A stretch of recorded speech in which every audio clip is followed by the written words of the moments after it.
It's my pleasure to introduce my good friend and colleague, Alisa Clickenger. And we're going to be talking about something new and exciting that I'm going to let Alisa tell you about. And also, before we get going, I'm going to ask her to tell us a little bit about herself. Can you talk a little bit about your writing experience, Alisa? And Sure. yeah, Thanks for so having me. It's great to uh, it's great to see you. Um, I'm Alisa Clickenger. I go by Moto Adventure Gal on a lot of the forums, and that's the name of my website. I've been a street rider for more than 20 years. Been riding dual sport for more than 10 now, and I love the roads less traveled. I love touring on two wheels. And I don't think there's any better way to explore the world that we live in than on a motorcycle. So I try to ride as much as I can, as far away as I can. and how far away have you been? I think technically the other side of the globe, southern riding in southern Africa, Okay, which is what we're here to talk about we're going to today. be talking about So that. And you've also had an extended trip, a solo trip into South America, Central and South America by I yourself did, too. Yeah. And how long was yep. that for? 2000, in 2009, 2010, I rode from New York to Argentina. I was on the road by myself for 7 months, Yeah. and it was a trip of a lifetime. It was really learned a lot about myself, about self-perceived limitations, and I learned a lot about the generosity of strangers.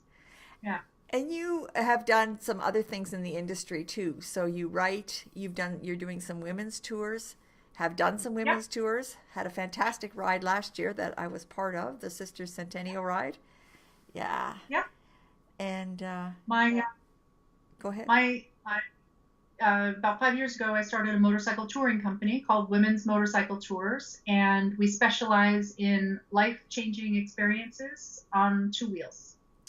So what's your experience in leading tours? Um, oh, a long, long, long time ago, I worked for a very large tour company, a motorcycle tour company, leading tours um, in the United States, and got my experience, my first taste of it there, riding as much as I have on my own and having these experiences riding with other women and watching how more and more women are coming to riding as a sport, as a form of self exploration. That's what led me to found this the Women's Motorcycle Tours company. Last year, as you mentioned, we organized the Sister Centennial Motorcycle Ride. We took nearly 100 ladies across the United States in July from Brooklyn to San Francisco. By the time we crossed the Golden Gate Bridge, we had like 250 people. It was awesome. The pictures really reflect like just this huge line of ladies riding across the Golden Gate Bridge and into San Francisco. It was really spectacular. So, yeah, And you mentioned you've been to Africa before, so you've traveled and worked with Renedian tours before. I This is have. not your first time over Um, there.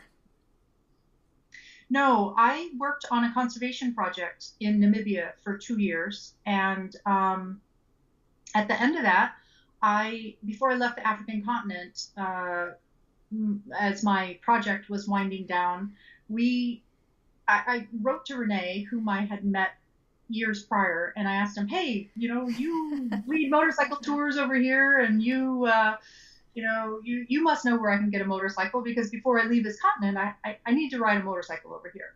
And he wrote me back, said, "Hey, where are you? We're coming through Windhoek." And I said, "Oh my goodness, I'm 3 hours from Windhoek." So I went to meet him, and he invited me to come with one of his tours. And over a beer, he said to me, your project is ending. You know Africa. You know motorcycles. I need you." And so, That's so I music to started my work. ears.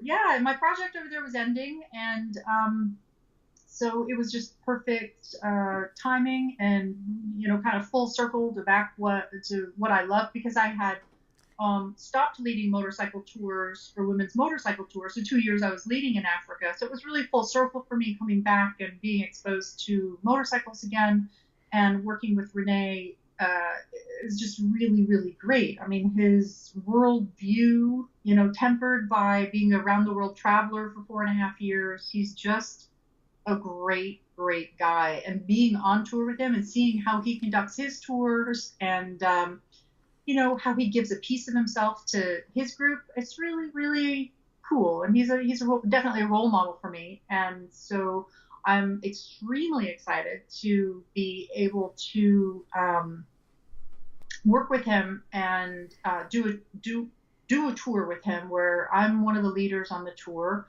and we're using his tried and true itineraries and his insights from Southern Africa. And yeah, it's one of my favorite tour of his itinerary. So I'm really looking forward to. Okay, so let's talk about it. Let's talk about this tour. Yeah. It's the Waterfalls and Wildlife Tour, and it's going to be in 2018.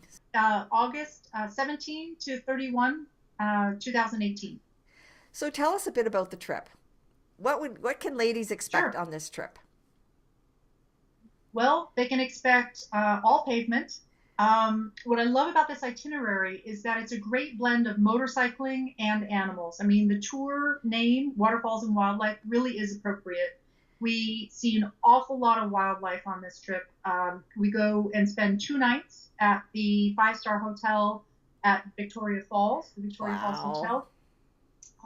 We have a fly-in safari. We have a nighttime safari. We have a boat safari. We have 2 days in Etosha National Park, which is if you call it a dry safari, that's where you have the lions and the elephants and the giraffes. And then up in the Caprivi region, you've got the wet animals, the hippos, the crocs, and those type of animals. And so it's just really cool. You get to see all of the animals, great scenery. We stay in some really delicious hotels and eat fantastic food, and just it's just a great itinerary.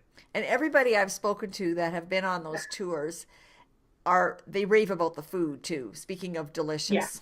Yeah. Yeah. Yeah. I know I said delicious accommodations, but it's really true. Like, we stay in 3, 4, 5-star hotels. And this particular itinerary, I worked with Renee to refine it a little bit, specifically for what I think ladies will want. We're going to stay a couple of nights at Devava, which is just a lovely, lovely, I think it's a 4, maybe 5-star resort. And we've just made the itinerary slightly different than other trips that he's done, just to make sure that I think it's a nice blend of what ladies want. Spend a couple of extra nights in some of the nicer locations and stuff. And I do want to stress that it's all pavement. I was going to ask you that. So you had mentioned Yeah. that. So as far as skill level that's required, what kind of skill level is required for that? Well, you need to be confident on a motorcycle. I would say, at least 5,000 miles under your belt. We will be riding on the left-hand side of the road. It's the opposite of the United States. So you want to have your skills so that they're innate. So as you're riding on the wrong side of the road, at least your motorcycling skills are automatic. Yes. so as you're thinking through the turns and everything, it's just a little bit different. But it's also, we have I'll be in the front, so you'll have somebody to lead, and you shouldn't get too buggered up with riding on the left-hand side. But it's good to have your skills be automatic. If you're still like having to look down and find the horn and the lights and stuff, it might be challenging for you. And We will have one really. the kind of motorcycles you use over there? We'll be on BMW motorcycles, and we have at least 4 lowered 650s or 700s in the fleet. So if anyone is inseam challenged, I would encourage you to go to a dealer and throw a leg over one of these bikes or one of the motorcycle shows and make sure that it fits, and be sure when you register to specify that you need a lowered motorcycle, because we have the lowered suspension with low seats, and that gets the seat height down around 29 inches. We're not in the deep, dark African continent. We're staying in nice hotels. We're staying at posh hotels. So you're probably going to have internet every night, except for the night that we're camping in the bush. So you will have a way of being connected. Certainly there's a cell phone network there, so you can buy a cell phone at the airport and get a local SIM card, and people can call you. You are not off the grid for 2 weeks, although I highly encourage people to be off the grid for 2 weeks, because you really want to immerse in this experience and just savor that, rather than being on Facebook and telling everybody about your trip. Just be in it and tell people later. So I just want people to know that you're not off the grid. What can women expect to walk away with from this trip? Well, certainly a feeling of, oh my goddess, this is amazing. I would hope that everybody that comes on the trip walks away definitely wanting to come back to the African continent. The first time I came to Africa and saw, a giraffe in the wild, or an elephant in the wild, I flipped my lid. I'm enchanted with the continent, and I hope that everyone leaves being enchanted, not only with the experience, but with the continent. I would like to mention too that there's lots of stories on the website, on the Renedian website, from people that have gone, and they tell their story, and there's lots of pictures there. So for the women that are interested, this is the first women's only tour that's going, but there's lots of other women that have traveled there, and men and couples and singles and whatnot. So there's lots of stories to read about and lots of pictures to see, that will give them a flavor for what they can expect. Yeah. Oh, it sounds fantastic. Yeah. So if people want more information, they can email, and there will be, there's always information packages that go out when people decide to sign up. So, yeah. Yep. They can go to the womensmotorcycletours.com website. Mm-hmm. That will be up in February. The tour page for Africa will be up in February, and it will also be on the Renedian.com website. So registrations will go directly through Renee, but we're in good communication about when ladies sign up and who's going. By the way, we're a small group. It'll be 12 to 15 Oh, good. women. Thank you. Yeah. Including myself. So it's not going to be a huge crowd. There's a limited availability, and I do expect the tour to sell out. Yes, I think so too. I think it's such a great opportunity. And yes, I think it's going to be a wonderful time, a wonderful opportunity for a lot of women. And so they've got some time to look forward to it until next August 2018. Yeah, we wanted to plan it way in advance, giving people at least 18 months. It takes that long to organize your finances, organize your life. It's a big trip. Women can feel free to email me at alisa@womensmotorcycletours.com, and I can give you all sorts of additional information, just little things that you should know. It's a 15-day tour, but you're going to want to plan at least 2 days on either side of the trip. Preferably more in the beginning, because we fly into and out of Windhoek, Namibia, which is a great little airport. You don't need a visa for there. You get it at the, when you enter the country. But we will need a visa for Zambia. Renee will help, and I will help everybody walk through this. And it may be a little different for Canadians. Yeah. I just wanted to. I'm not sure, but I think there are some differences. So yeah. It would be great to have a truly international tour with women from all over the world. Yeah, it would be. That's great. Who knows? With 12 to 15 people, who knows where they can come from?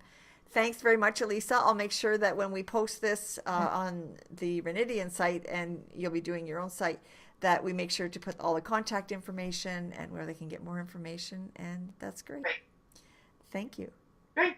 Thanks for visiting with me. You're welcome.